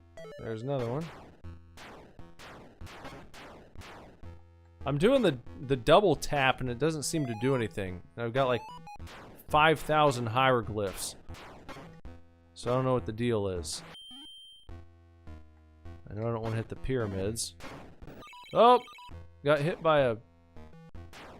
something or other. Okay, that's enough of that game. We see that. We see what's going on there.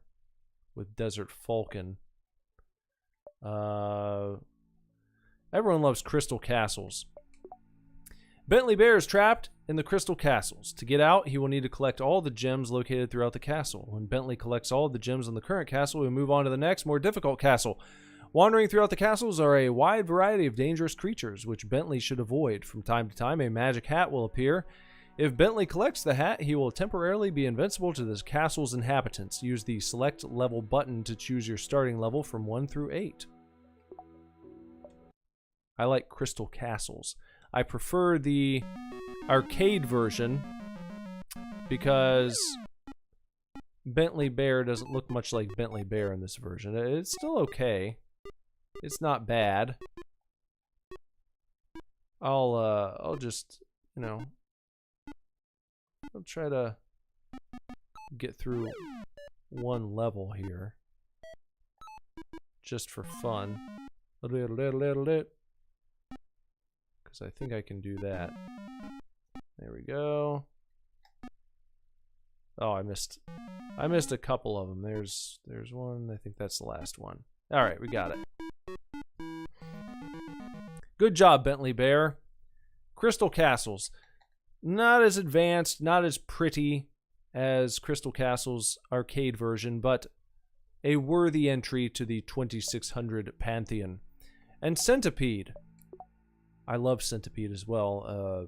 The arcade version, one of my favorite arcade games of all time. The peace-loving elves of the enchanted forest are being terrorized by pests, a troublesome flea, a mischievous spider, a poisonous scorpion, and worst of all, a giant centipede. It's up to the heroic elf Oliver to use his magic wand to fend off these fiends and chase them away from the mushroom garden for good. Centipede is Atari's legendary shoot-'em-up that sees you squaring off with a multi-segmented giant centipede. As the centipede makes its way down the screen, you need to try to eliminate it piece by piece. Aim carefully, as taking out a middle segment will split the creature and leave you with twice the problems. All the while, various other insects will get in your way to make things more difficult. How long can you keep the nefarious centipede at bay? Use the game select button to choose between easy and standard modes. And if you thought... Now, real quick, I must say, Centipede on the 2600, this screen right here, is kind of known as... it's famous for being one of the most beautiful start screens on the 2600. But the game itself, while serviceable, is far from the arcade version of the game.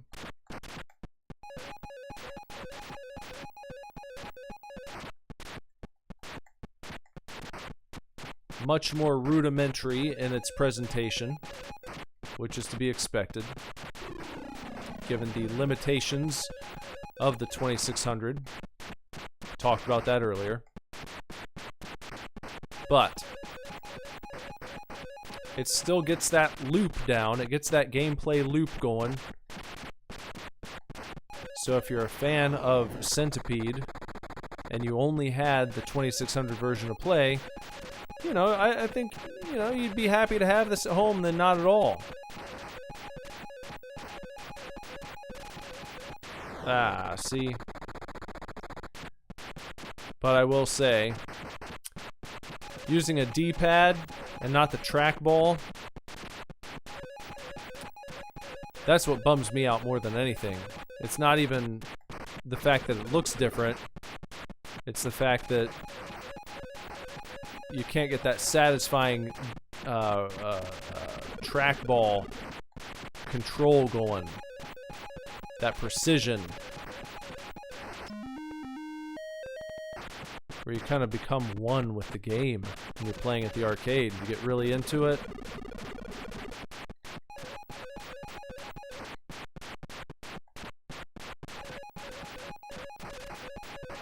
It's just tough to go exactly where you want to go sometimes.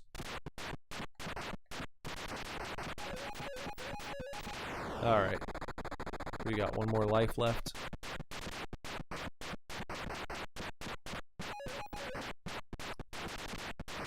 But the sound effects are satisfying. You know, it works well enough. That's my take on this one.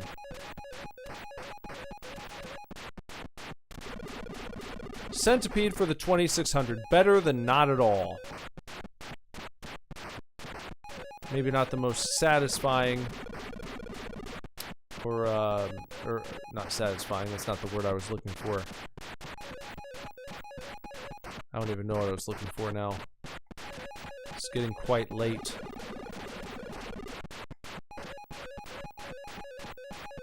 But I don't want to lose on purpose. I'm trying to give it my best go here. Picked up another life. See, I told you.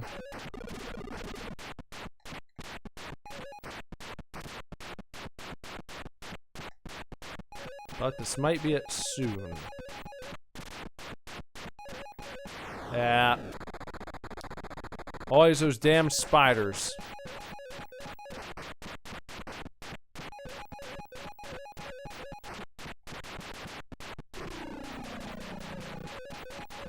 I wanted to get him. I don't like the mushroom droppers.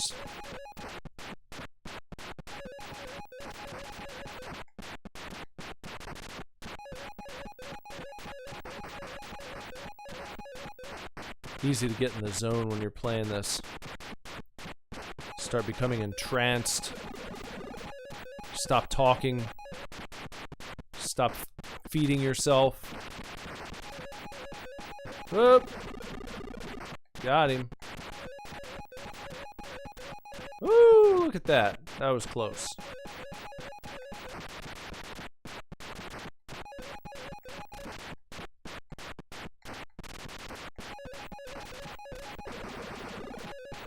Oh, that's that, isn't it? Not a bad run. Not a bad run there. Okay. And what else we got? Adventure. Adventure. We played a game kind of like this earlier. Go on a quest to recover the enchanted chalice and return it to its rightful place in the Golden Castle. Battle ferocious dragons, find keys to unlock castle gates, and collect items to help you save the day. This landmark Atari classic is one of the foundations of the action-adventure genre. While its visuals are simple, it offers a surprisingly complex and satisfying gameplay experience that is still enjoyable to this day. The default game mode is somewhat simple, but if you're seeking a real challenge, make sure to try the alternate modes. Be careful, or you'll end up a dragon's dinner. Now, I played this on the channel and completed it a while back. It's been a little while. Oh, gotta get the, we use this. We go down here. We gotta kill the dragon. We take this. No, it's not that. It's been a while since I played this one. I don't remember where. Oh. Oh no, he got me. You don't want to do that. I don't know. I don't have time to play through all right now because I don't remember exactly where to go. And that's going to take me too long. But Adventure is a fun game. I will say that. I know that. That might be tough to glean from me playing it for about 15 seconds there. But it is a landmark title, and it's worth playing through yourself sometime. Alien Brigade in the 7800. The Plutoid alien zombie force has infiltrated the army. They look like soldiers but are actually hostile aliens from outer space. Your job is to seek out and destroy these nasty invaders. Procure powerful weapons on site, rescue hostages, avoid shooting any friendly targets, and most of all, stay alive. Save the Earth in this thrilling 8-bit gallery shooter.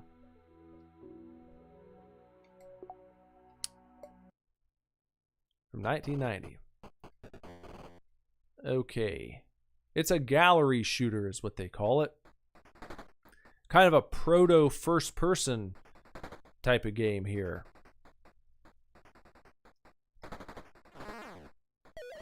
You can imagine being in first person. You don't want to shoot your friendlies. You got buddies down there on the ground that are trying to escape and you don't want to kill them.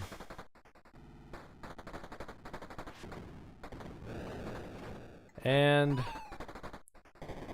once again, this is where the limitations of the deep... Oh, I killed him, didn't I? Damn it. The limitations of the D-pad.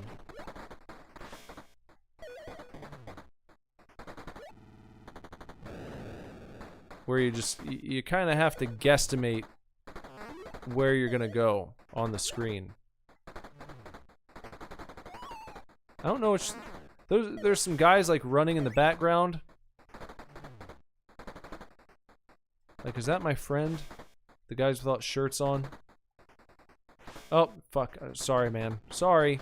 Sorry, I didn't mean to do that. Didn't mean to kill you. I think that's my buddy. I think the topless guys are my buddies.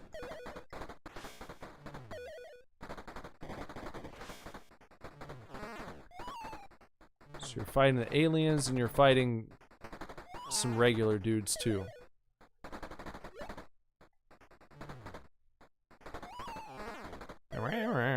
These aliens make a strange noise, don't they?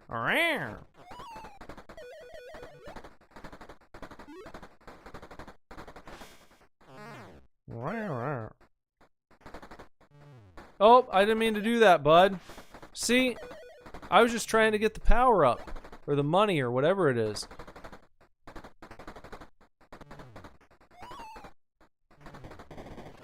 Ah, screw you, buddy.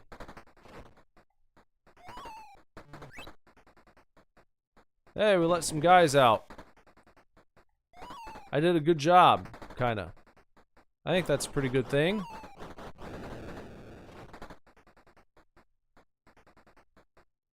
Is that good? Did I do a good job? Debrief me. How did I do, boss? What do you think? You have disregarded your commanding officer's orders. Your court-martial is now in progress. Next time, you might try executing the mission, not the civilians and their facilities you were supposed to protect! What? I thought I did a pretty good job. I only killed a few guys on accident. I only killed a few of my friends. Fine. I mean, that's not bad. I just... It's tough to be accurate. That reticle just kind of zips around the screen when you're using the D-pad to control it, but that's the way it is.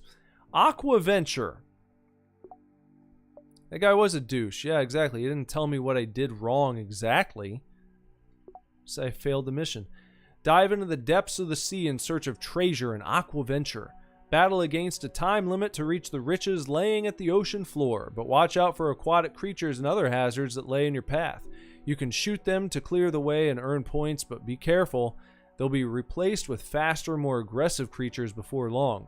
Shelved for unknown reasons back in the Atari 2600 days, Aquaventure finally came up for air in 2005. With its simple yet challenging gameplay, it will have you taking the plunge again and again. Let's take the plunge, at least one time. Here we go. Aquaventure.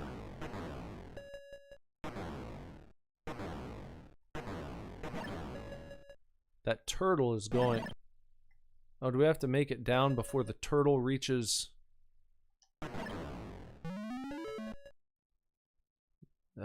maybe that... Is that what they said? I don't... then we go and we take the item up to the mermaid, I suppose. Alright. Probably don't want to hit the sides, I bet. That's probably a... There we go. Oh, that's what they were talking about.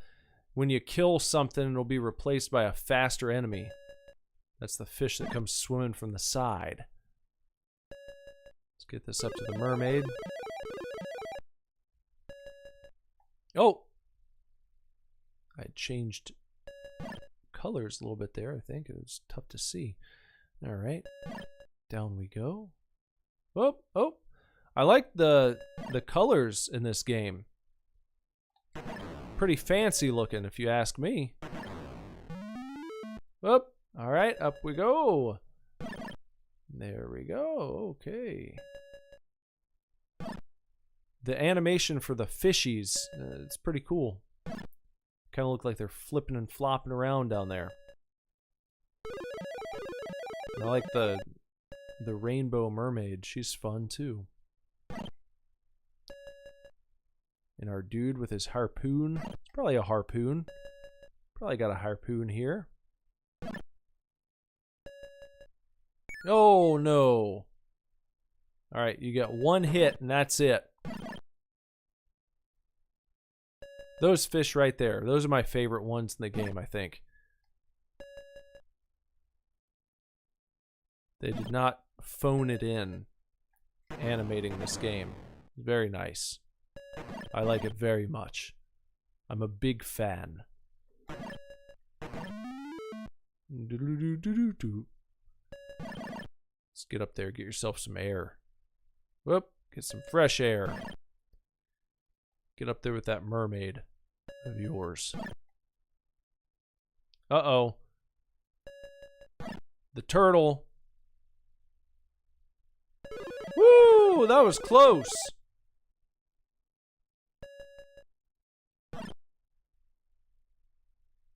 Down we go. You want to try and drop straight down as much as possible because that takes less time. If you're canoodling all over the screen... Oh, no!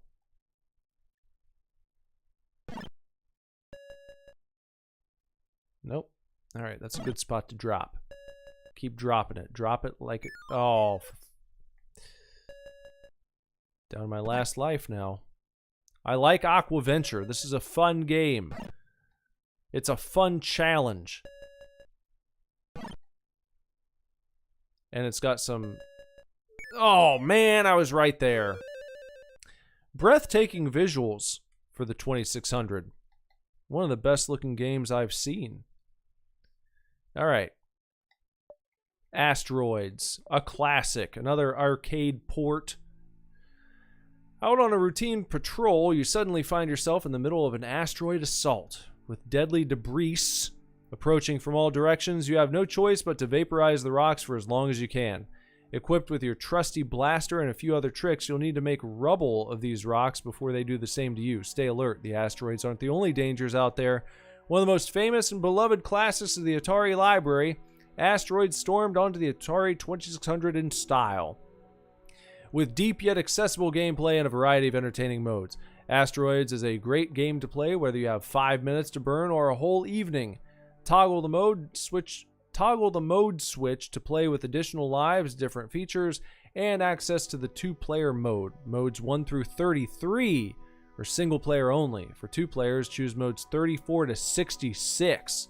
That's a lot of modes. That's even more modes than we talked about before in the whatever game it was that had lots of modes. To use features such as hyperspace and shields, press down on the control pad. Alright. 1981. Asteroids. Let's try. Let's give it a start here. Just regular ass mode.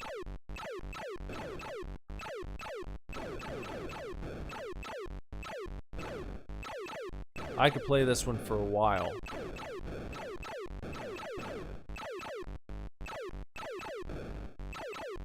Because if you're patient, if you're a patient gamer, you can play this game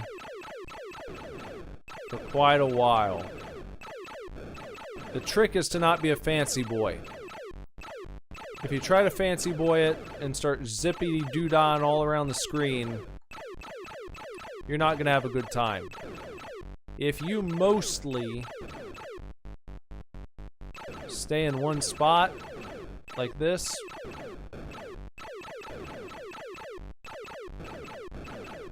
if this is your strategy, you might be able to sit here all night long.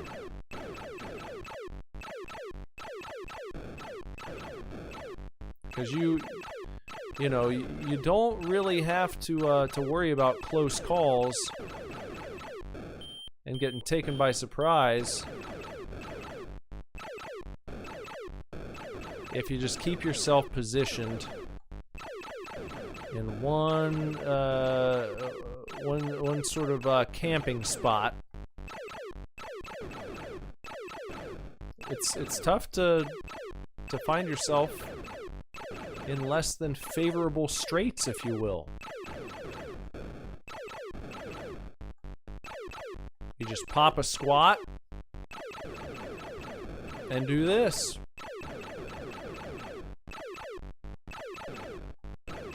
Now again, if you start letting guys get too close, or you start zipping around the screen because you think you're a hot shot, you think you're a fancy boy. Look at that, that was close. I let that guy get real close that time.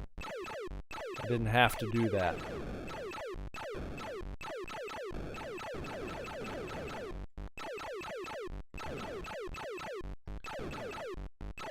Because it's not like there's a penalty for not being accurate. You can just keep it. Oh, see? Alright, I let him get to me.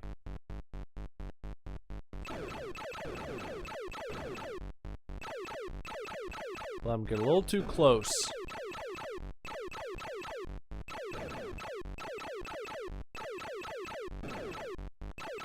But I don't remember what my high score on this game is. I remember playing it for a long time one evening.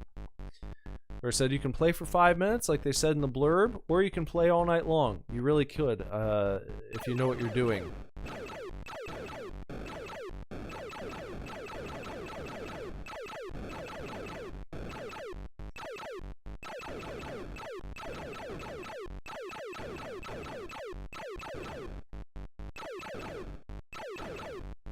See? Look at that. Starts off so wacky, so wild, and this is how you tame them. This is how you tame the wacky and the wild.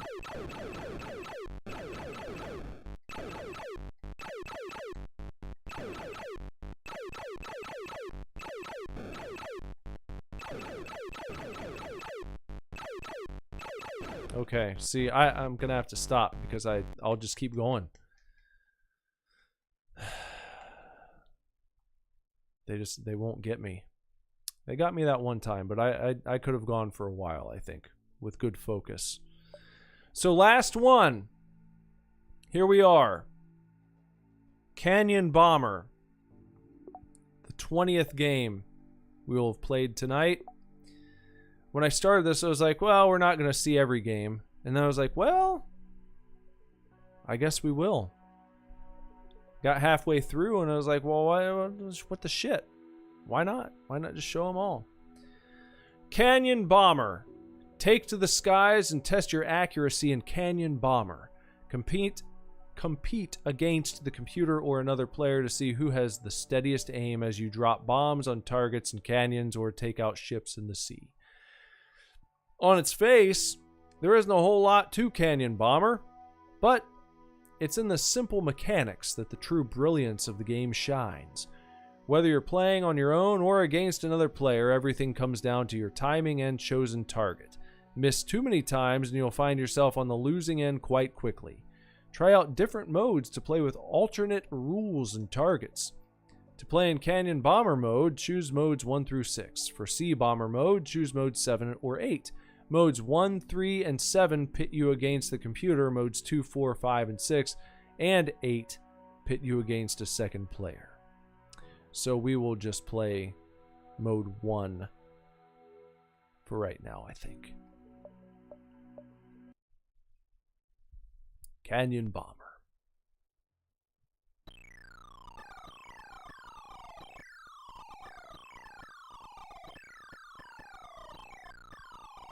We're trying to bomb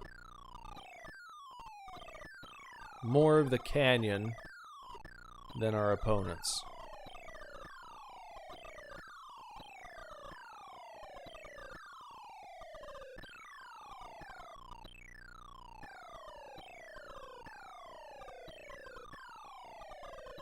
Pretty simple, straightforward game with I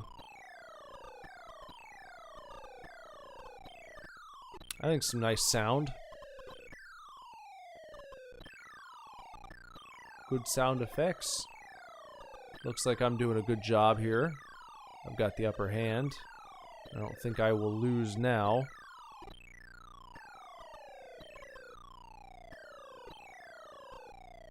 This game of Canyon Bomber.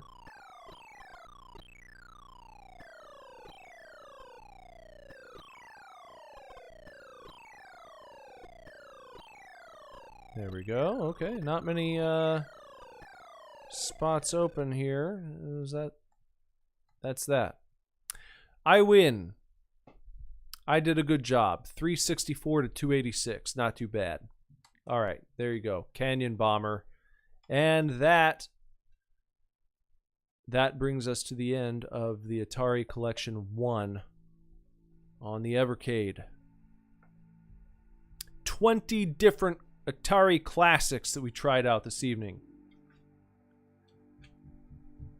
And if you get this on the Evercade, of course you get the nice sturdy box. Shows you all the games on the back. You get the nice Atari Collection booklet. And I have a question I'm wondering to myself real quick. Let me just confirm or deny this right now. I was wondering if the blurbs written in the instruction manual are the same blurbs they used here that I read before trying each game. I'm gonna see. Let me find the one for Adventure and see if what's written in the book is different than what's written on the screen right now. I feel like that's worth telling you about. Yes, it is different. So I read you what it says for Adventure before we tried it out. In the booklet, here's what it says about Adventure. The game that started it all when it comes to open-ended role-playing games set in vast worlds. Adventure is the original exploration and adventure title, and its charms have not faded with time. And some of the other games give you a bit longer explanation.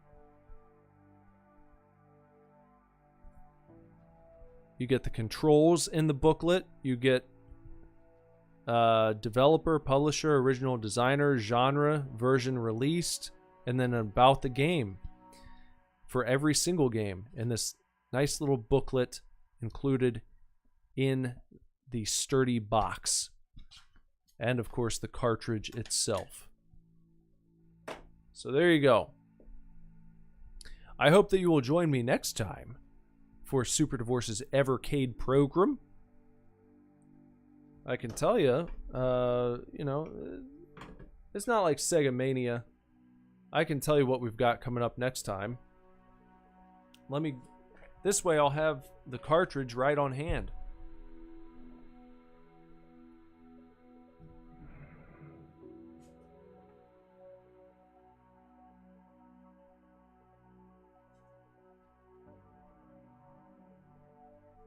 Next time will be the Namco Museum Collection number 1. Jorfa said I still prefer Sega Mania. Well, I'm sure that's fine. I enjoy Sega Mania too. Like I said, this is more of a bare bones thing, so that I can actually play some of these games.